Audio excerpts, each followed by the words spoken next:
Bonsoir. On y va. Ça va? J'ai pris votre numéro pour le convoi là. Oui, oui. Voilà. Moi, ici au quartier, hein, je suis mes frères sans. Je peux avoir au moins 50 personnes. Quel quartier? Pour moi, ici, vers 100 fils. Combien de personnes? 50. 50. Oui.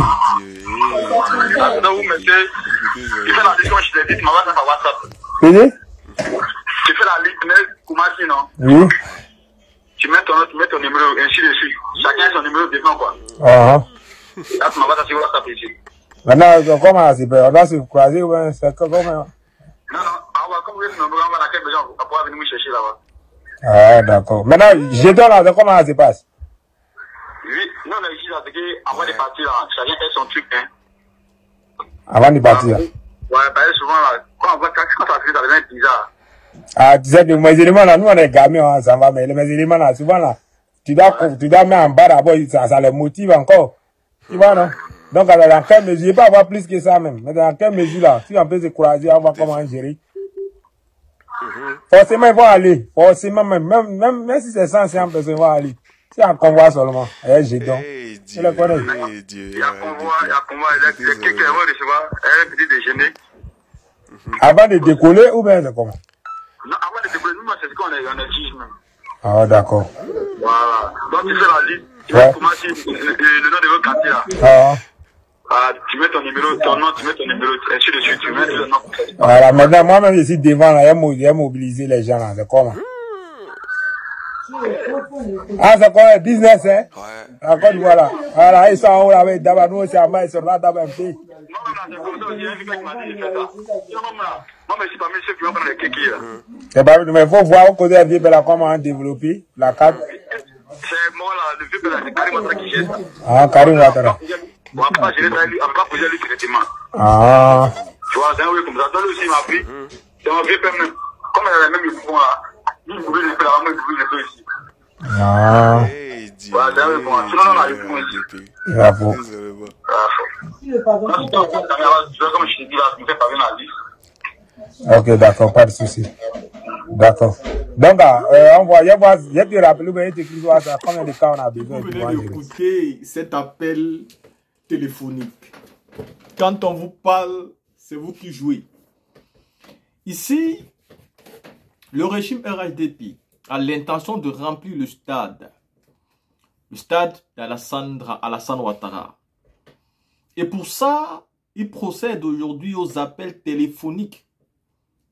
Il constitue des groupes de personnes dont ils savent la situation de précarité. Et il les invite à regrouper 50-50 personnes.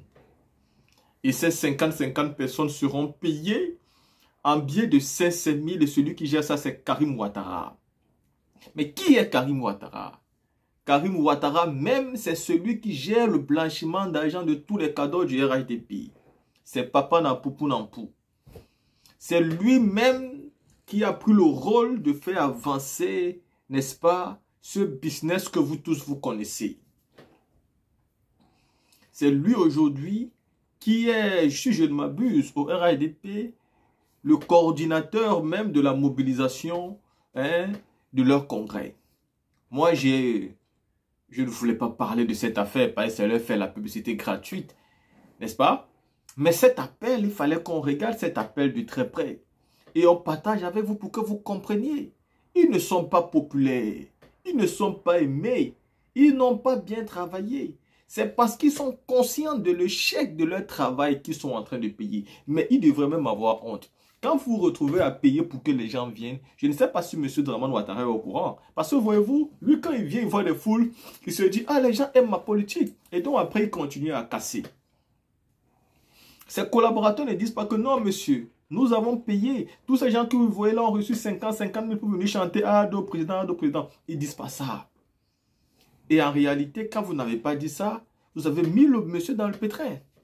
Parce qu'il se croit populaire. Et il sera donc étonné n'est-ce pas, de voir une masse populaire sortir pour venir dire non à son 4e mandat. Mais c'est de ça qu'il s'agit aujourd'hui. Le président Laurent Gbagbo n'est pas le king de la politique en Afrique pour rien. Il est le king de la politique parce qu'il sait sur quoi il faut regarder. Il ne s'agit pas de dire je veux être candidat. Il s'agit de dire à Alassane Ouattara, je ne suis pas en train de combattre pour être candidat. Je suis en train de te dire que tu ne seras pas candidat toi.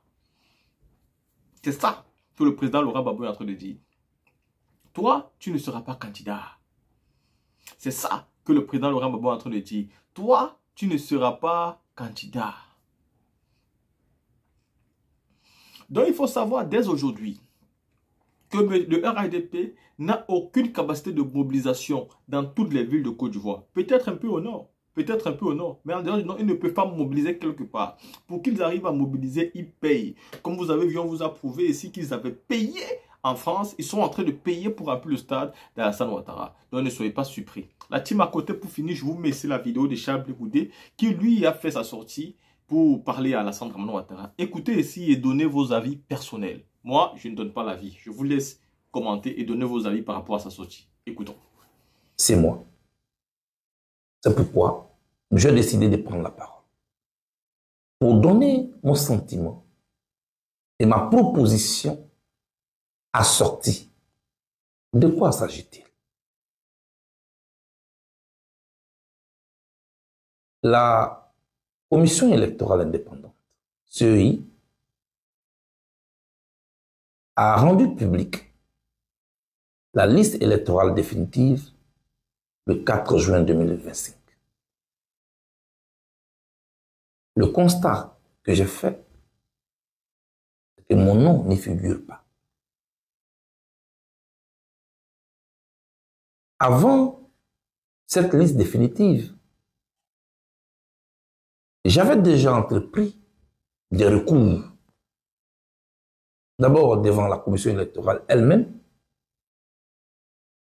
qui a jugé irrécevable ma requête. Et je suis allé une marche au-dessus devant les tribunaux de Gagnoa, puisque je suis inscrit à Djibiroua, qui dépend du département de Gagnoa. Là encore, le tribunal de Gagnoa a rejeté ma requête. Comme il fallait s'y attendre, à l'occasion de la publication de la liste électorale définitive, mon nom a été exclu, ainsi que celui d'autres figures des pros de l'opposition.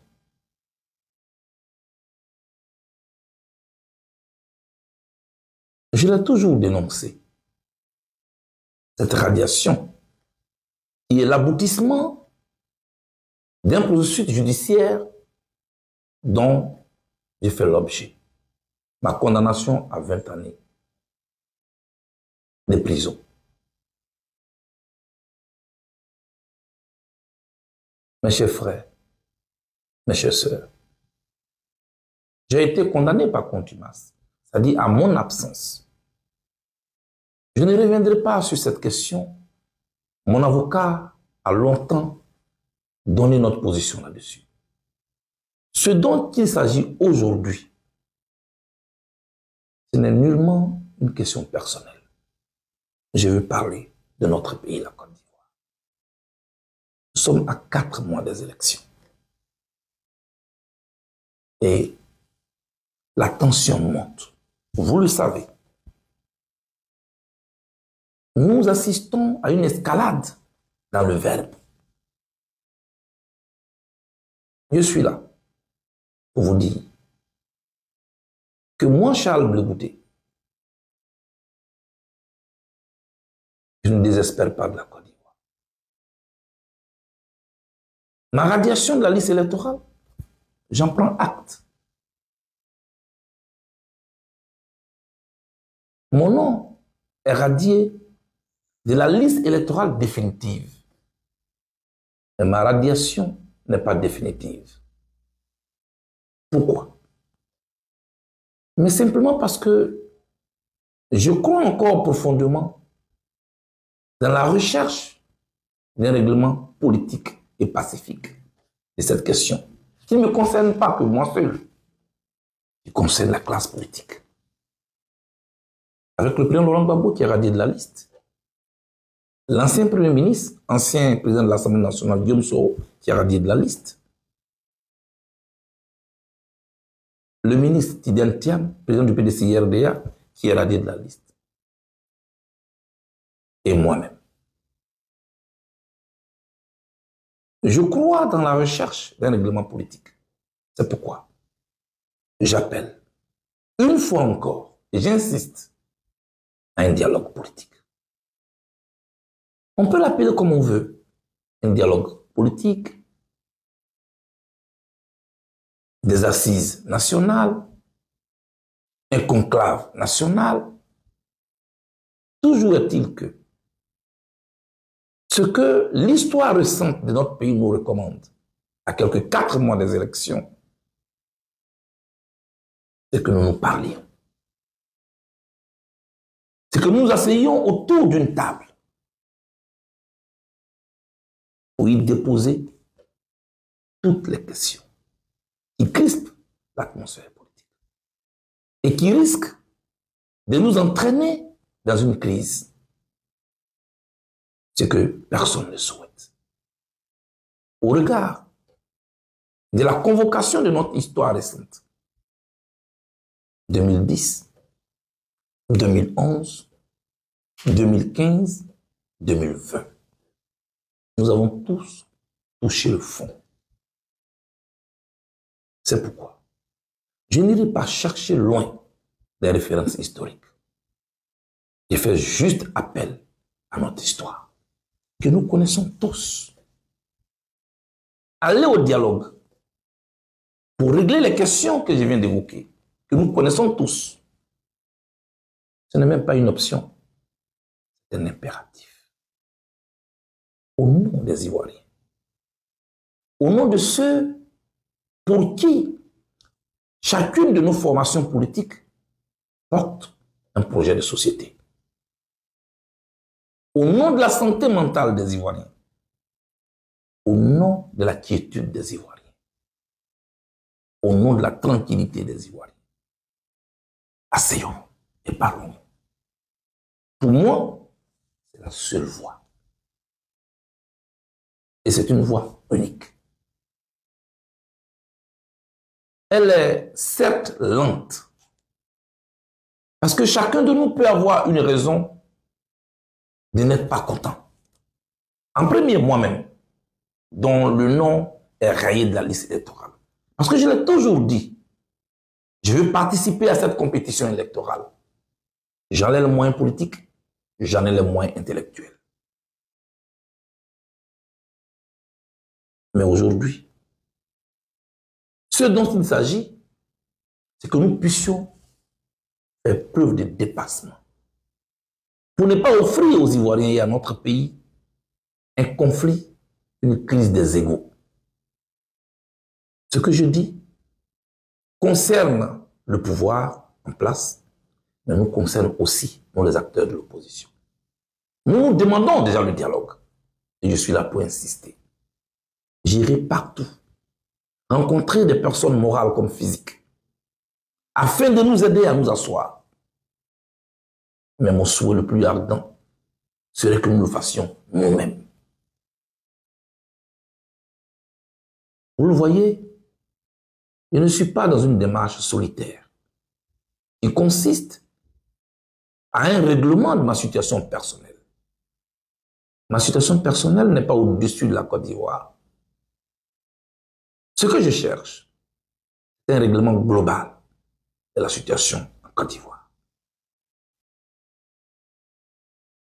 Mes chers amis, mes chers frères, n'oublions pas ce que nous venons à peine de vivre. C'est le lieu pour moi de lancer un appel aux extrémistes de tous bords. J'appelle donc à une désescalade dans le verbe. Parce que ces dernières semaines, le curseur est trop monté. Et si nous prenons garde, nous risquons de répéter notre histoire. Or, moi je suis convaincu que nous sommes assez intelligents pour comprendre que les peuples qui ont embrassé le développement sont ceux-là qui ont su tirer les enseignements, tous les enseignements de leur histoire, aussi douloureuse soit-elle.